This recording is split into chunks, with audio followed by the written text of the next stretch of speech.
Dua saksi penting yang bertemu bayi Yesus, Simeon dan Hana.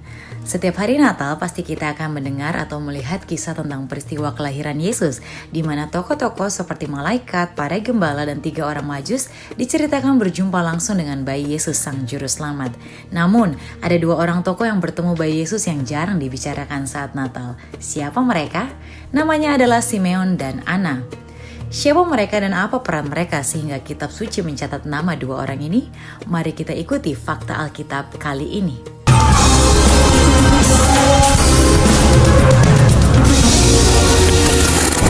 Penyerahan bayi Yesus di Bait Suci. Saat itu bayi Yesus baru berusia 40 hari dan seperti yang ditetapkan hukum Musa, seorang wanita yang melahirkan anak laki-laki wajib memberikan persembahan atau korban ke Bait Allah sebagai bentuk pentahiran atau pengudusan. Selain itu, mereka juga melakukan penyerahan anak seperti yang ditetapkan bagi semua anak sulung Israel. Itulah yang dilakukan Maria dan Yusuf saat membawa bayi Yesus ke Bait Allah seperti yang ditulis di Lukas 2 ayat 22-23. Pada saat penyerahan bayi Yesus di Bait Allah tersebut, seorang pria bernama Simeon yang dipimpin oleh Roh Allah datang. Pria ini sangat istimewa karena Alkitab mencatat bahwa Roh Kudus telah menyatakan sebelumnya bahwa ia akan melihat Sang Mesias sebelum ia mati. Kontroversi usia Simeon. Tentang pernyataan Roh Kudus tersebut, dalam tradisi Ortodoks, mereka percaya bahwa Simeon merupakan salah satu dari 70 ahli kitab yang menerjemahkan Septuaginta dari bahasa Ibrani ke bahasa Latin. Ketika itu, Simeon menerjemahkan Yesaya 7 ayat 14. Seorang perempuan muda akan mengandung, bukan seorang perawan, karena ketidakpercayaannya. Itu sebabnya Roh Kudus menyatakan kepadanya bahwa ia akan melihat sendiri penggenapan dari nubuatan tersebut. Mereka memperkirakan bahwa saat Simeon bertemu Yesus, ia berusia 360 tahun. Banyak para ahli kitab tidak sepandangan dengan hal tersebut. Ada yang memperkirakan usia Simeon saat itu antara 60-90 tahun. Ia adalah seorang yang taat dan pribadi yang menantikan kedatangan Sang Mesias seperti banyak orang sebangsanya saat itu. Nubuatan Simeon. Saat Simeon menggendong bayi Yesus sambil memuji Tuhan, ia menyampaikan beberapa nubuatan tentang apa yang terjadi ketika Yesus dewasa. Yesus adalah Sang Mesias. Yesus akan menyatakan kebenaran bukan hanya untuk bangsa Israel, tapi untuk seluruh bangsa-bangsa. Yesus akan menyatakan kemuliaannya atas Israel. Dan saat menyerahkan bayi Yesus kepada Maria, Simeon memberikan 2 pernyataan penting.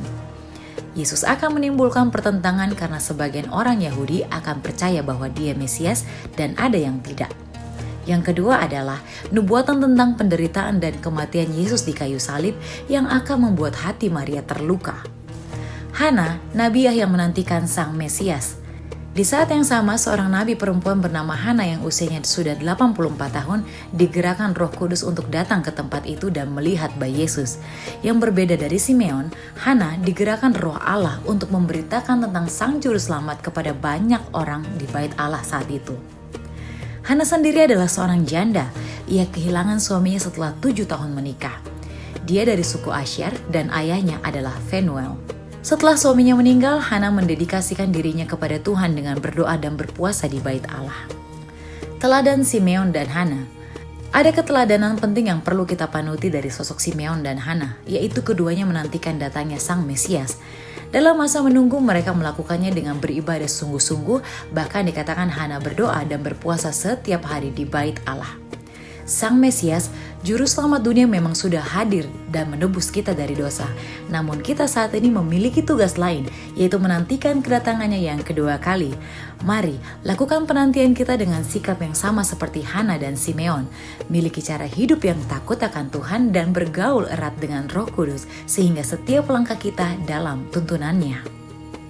Milikilah roh yang berapi-api seperti Hana.